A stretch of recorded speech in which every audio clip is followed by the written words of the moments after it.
Piccadilly, down to Soho, leading to Chinatown. Welcome to London Life Talk Show. My name's Christopher Jackson, also known as MC Chris. How are you? We're back again with a London Life Talk Show special. This one's called, if you've heard of Sickle Cell, this is about a young lady that has gone through most of her life suffering for it. Yeah, it's an expose on sickle cell, and this is the Deborah Davies story. And with me today, I have our distinguished guest, Deborah Davies. Hello, Deborah. How are you? Hi. Ah, what a time. It's a pleasure to have you here. Thank you. I know you in another sort of area as an absolutely fantastic singer. Yeah, but we're not talking about that today. We're not going to go there until you're ready to go there. We're going to talk about your life and what you've been going through. And if you could just explain to us, because a lot of people don't really know what sickle cell is. True. A lot of people don't understand the seriousness of this disease. Deborah's had it all her life. I was speaking to her in a week about coming and doing the show, and she was in hospital. And how often do you go to hospital, would you say? Oh gosh, recently, probably once in a month. Yeah. Once a month, she's going to hospital. Please, let me stop talking. Tell us about your journey. I mean, when did it start? When did you actually realize you had something called sickle cell? I think it was back when my teenager years. Yeah. Yeah. About 13, say secondary school, where I realised, I've got a problem. I've been missing days out of school. I'm basically in pain, and then I'm carted off to hospital, or I have to take medication on site. Right. So that's when I knew the dynamics. Did I know exactly what it was called? Not really. Right, let's stop it right there. Let me ask you a question, because I think a lot of people might not even know what we're talking about. Can you give us a little explanation of what sickle cell is and what it does? Right. It's a hereditary condition, and basically it affects your blood. And with that, it causes the blood to clot in your system. Wow. And blood is basically Life life. Your life force, man. It's your life force. So anywhere it can clot in your body. It will clot. And it affects the hemoglobin levels. So Right. your oxygen Less. plays a part in it. Right. You get fatigue, tiredness, and the pains are just chronic. Really? I mean, really is. And Wow. you get kind of conditions bouncing off of that. So not just sickle cell, you might get ulcers and other things that are connected to it. Wow. But that's just a snippet. How did your family and people around you deal with that as a child having sickle cell? You know what? My hat off goes to my mum. I tell you, man, she's a soldier, because my mum worked, and she had two of us, and her job was full on, especially working in social services. Ooh, wow. So it's like, first she'll be at work, and then she'll get a phone call, and it'll be me, at school, either being ill or basically I have to go home.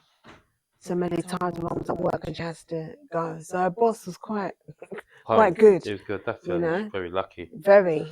A lot of bosses wouldn't have that, mate. That's true. You're sick, go to sick again. No way, get up. That's right. Yeah, that's really great. It's really great. So on that end, I know she had a good ethic at work. So it's good. So as a teenager, going to school, how did the sickle cell affect you and the people around you? Some people were positive about it, because I had others that had got that got that disease. Yeah. And so they knew about it. But because it's dominantly Black, Caribbean, African, Asian, they have kind of thalassemia side of stuff, but we have sickle cell. Right. And I'm not being racist or anything, but some Caucasians do not know about it in the 70s. Wow. So it brought a lot of negative impact, and also it was misunderstood. Right. And I can remember Pacific time in school. Now, they do PE, like physical education. Yeah.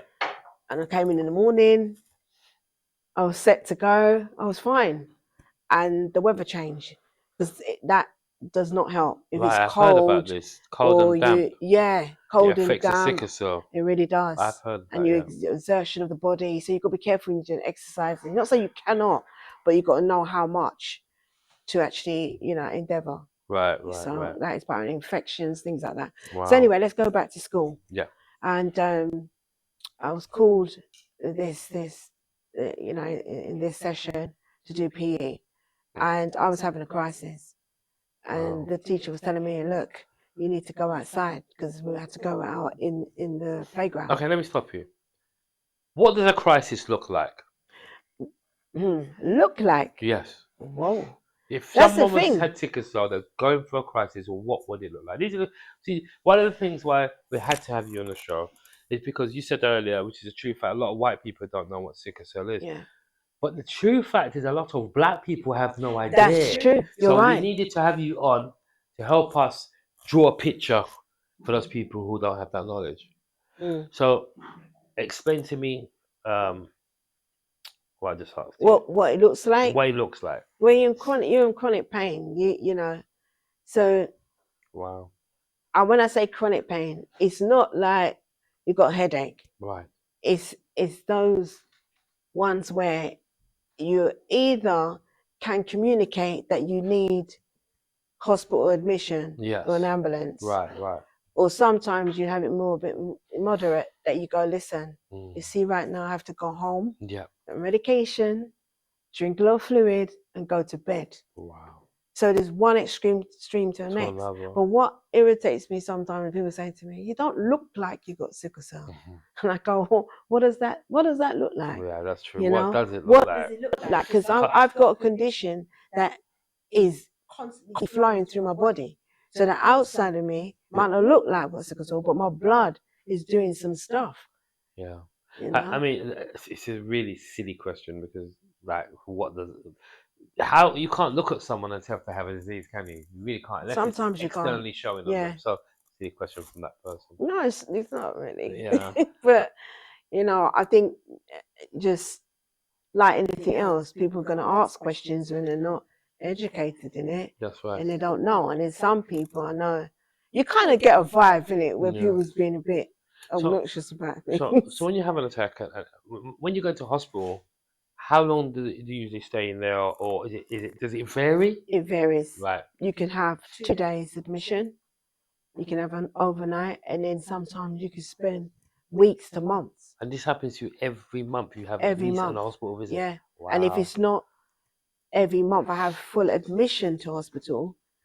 I'm going to the medical day centre.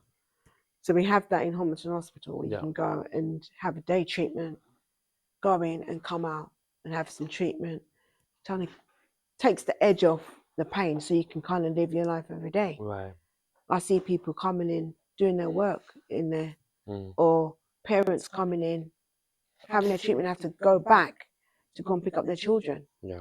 So it's everyday struggles, that everyday living. What is that, an injection or? Yeah, treatments are various from painkillers, which the mild would be paracetamol, ibuprofen, right, cocodamals, to the very strong, yeah, which is either morphine, yeah, do you know what I mean, you can take. Some people have the IV paracetamol through a drip. right. It varies. The hydrocodone. And it does work. It takes the edge off. off. It does. Especially, right. Listen, Chris, yeah? You see when you're in that pain, all you want is it to just stop. I've got 3 children, and I tell lots of people this. I've given birth 3 times, and I'd rather give birth or easily flow with that than have a crisis. I'm not joking. The pain's just mad. Right. What would you say to someone who's just found out they have sickle cell? Get as much help as you can and advice. And the third thing, don't keep quiet, please. I'm looking in the camera. Do not keep quiet about it, because I found that's what I did. I don't know if it's out of embarrassment and not knowing about what this disease is, but that's like anything. Talk to somebody. I mean, I've had a lot of friends, sorry to change the subject a little bit, who have passed away Me too. And when I spoke to their families, they said we didn't know they were sick. They were sick and Wow. didn't tell anyone. And it seems to be happening a lot with the black community as well. They seem to be, Mm. we seem to be ashamed to be not well, but we should share it, because when you share, you're not well, and you share it, you'll get people put in the right probably road to get better by saying you need to do this or that. So being sick, I'm not telling anyone that's the worst thing you should do. Okay, so don't do it. Sorry, carry on. Yeah, but the other hand is, I know we're giving that advice, Yeah. but I do understand why they don't, because there's a lot of stigma. Yeah. Before we was talking, and I said to you, there's many times where I've had professions and people not believing that I'm in a crisis, Yeah. or they think that basically because I want to have morphine, like I'm an addict, that's why I'm coming to the hospital. Oh. Do you imagine that? You're in pain. Yeah. And they will keep these things from you. So you're sickling so bad and it exacerbates your pain. I know some people, and I'm not going to like it, I know some people who's passed away just because of that. Negligence. Wow. And this is where I get very compassionate. I get upset because I look at people that's got AIDS and cancer. I'm not being narrow-minded. You're not going to ask them that kind of question. You're going to give them what they need. I think the issue we have, and another reason why you're on this show, is people don't understand sickle cell. They hear black people have sickle cell, but you ask them, do you know what that is? They're like, no, because they don't. And I think because of the lack of knowledge, it brings a lot of ignorance. So they'll say silly things like what they've said to you. And I can see it so clearly because people do not know. About 25 years ago, I put a show on for sickle cell and lupus. It was a charity show. It was my first actual show I did. Okay. And my money went to sickle cell and lupus. And that's when I first heard about it. Someone told me about why they do it for sickle cell. It's a black disease. I thought, oh, that's a good idea. It's a black disease. But in putting on that event, I learned more information about sickle cell, and it knocked me back in my seat. And then I learned about lupus, and that knocked me back in my seat. Yeah. And then that's why at the end of the event, I gave all the profits to the charities when I was supposed to get represented, because I realized how serious it was. Tell us something. I mean, your parents had to be very strong. Yeah, definitely. Especially around those times growing up. I'm going to ask you two questions about having sickle cell. Your darkest moment and your greatest moment. Okay. Which one you want to start with first? Dark. Okay, go to the darkest moment. Having sickle cell, your Yeah, darkest moment. the darkest moment. I remember having a crisis, and it didn't start off really bad, but I was in pain. Right. And ended up in hospital. And on my admission, being admitted, I just got worse and worse and worse. And I remember they were giving me so much pain relief because I couldn't stop my pain.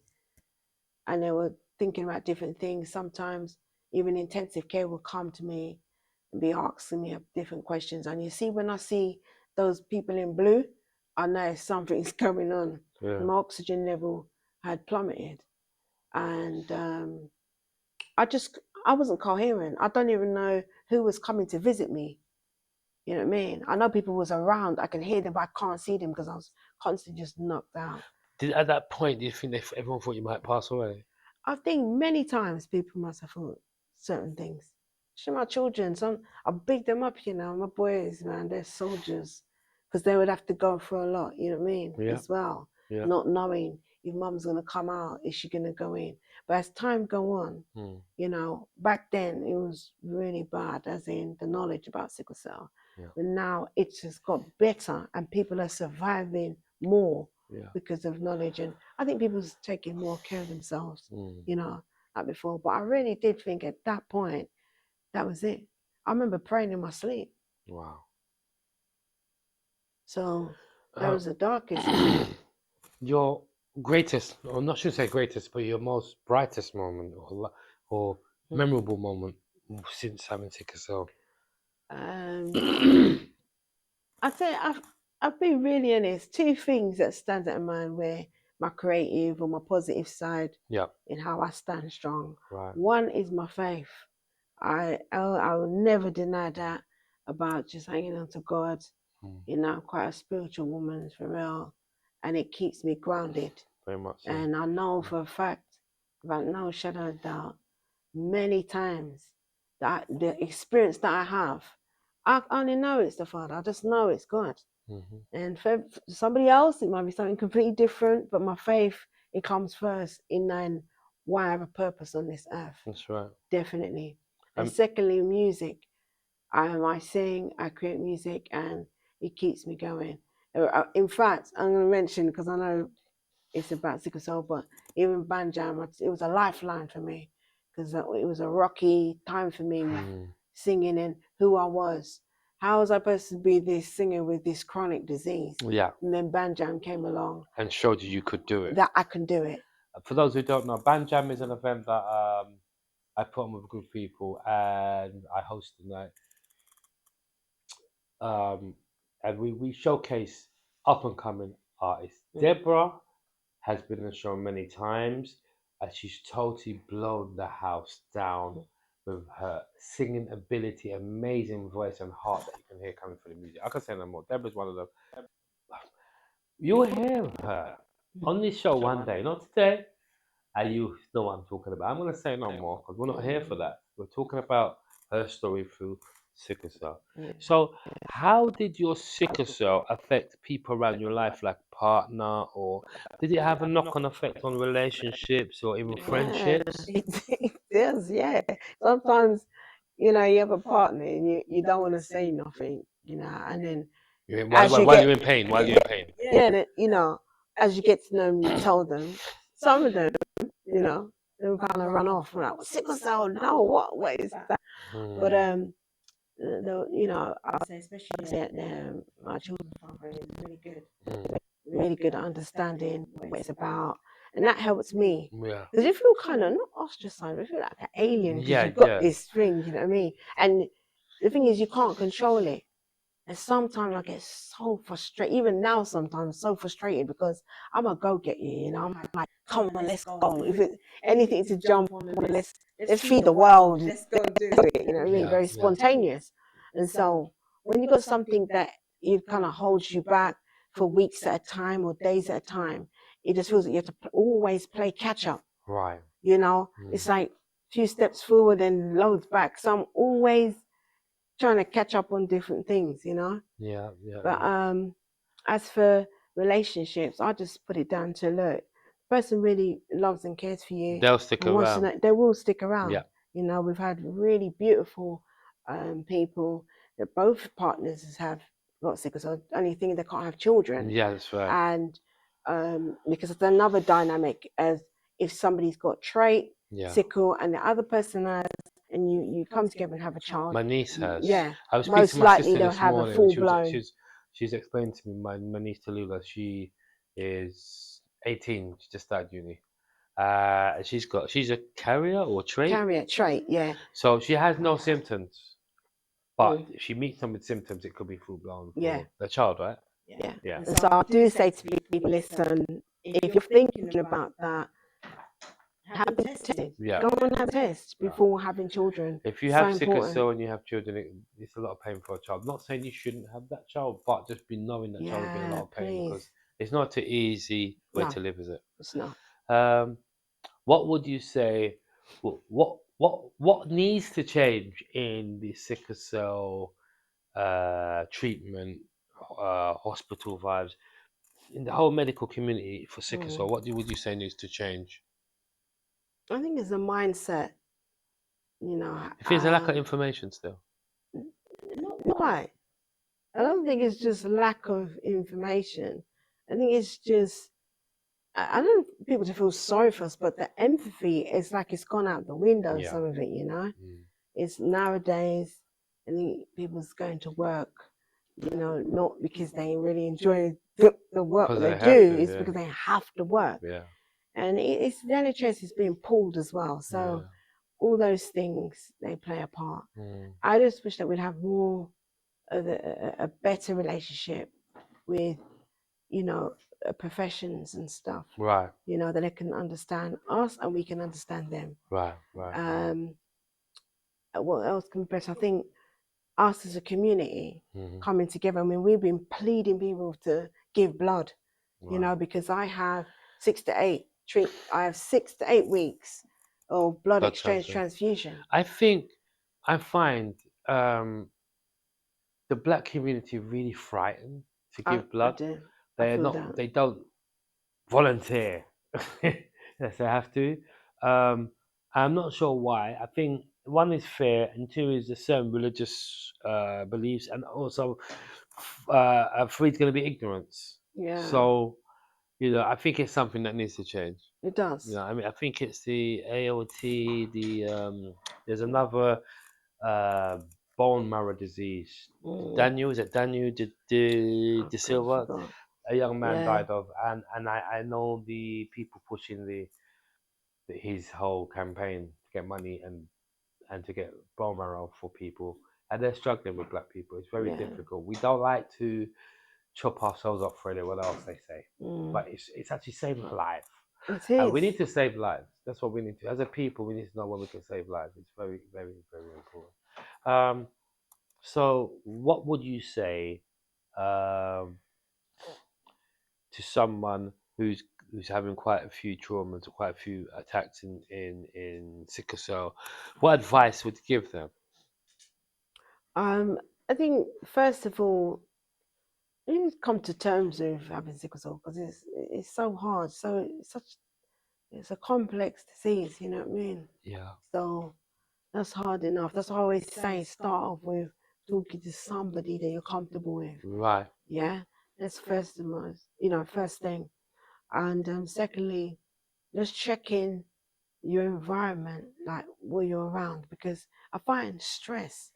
You see, stress, they always say number one killer, but I tell you, stress, definitely. I'm telling you, brings on a crisis. Yeah. You're overloaded with so much stuff. That's right. Alleviate some stuff and get people around you who really, care and love and look out for you. Yeah. Because it can be a lonely road. Anything that is chronic can be, a lonely road. Yeah. And then thirdly, take stock of yourself. Look after yourself. I became really strict over the last 2 years, and I'm 54. No. Yeah. I thought you was in your 30s. No way. Big children and grandchildren I have. But it's taking a stock and going, right, okay, look after your temple, eating the right stuff. That's right, very true. Look at other, not just what the NHS give out, but holistic medicine. This is where Shane comes in. I know he's going to look at this, but he's a guy that is really on top of the bill on this and seeing improvement of his health. Right. And go on, be spontaneous. I do that sometimes. Just shut down everything and I go away. Yeah, I think positive mindset. I think if you're sick or something's wrong, you take yourself to a really beautiful place and it feels nice. Come on, you'll forget the crap and you'll feel better. Yeah. So I call it the feel movement for feel goodness. Like, so you go somewhere nice to take you out of madness. It always works. So if you're going through a lot of stress and you have the time and the money to go on a holiday, it will help you. And yes, stress is one of the number one killers. Not that stress actually kills you; it creates other. It fuels other sicknesses to kill you. Stress will cause heart attack, blood pressure, high cholesterol, sickle cell. It goes on. So you need to be careful with your stress levels in life, everybody. Just remember that. Anything else before we go? We're coming to the close of the show now. I'd like to say thank you very much. It's been a pleasure to have you. We really, really want you to come back and talk some more about this. We'll get some more people who have other knowledge of sickle cell, and we'll do a deeper talk, because I think it's not something we're going to go over once over and by. It's going to be something we're going to bang into your head out there, so that you know that you need to look out for sickle cell. You need to have a lot of empathy for people with sickle cell, because it's a really chronic, terrible disease, and someone could be sitting next to you smiling, but like Chronic says, you can see my smile, but you can't see my pain. Come on. And it's a real thing, as long as you know that. Deborah, anything you want to say before we go? Oh, and one more thing, you will come back and sing for us one day, won't you? Yes.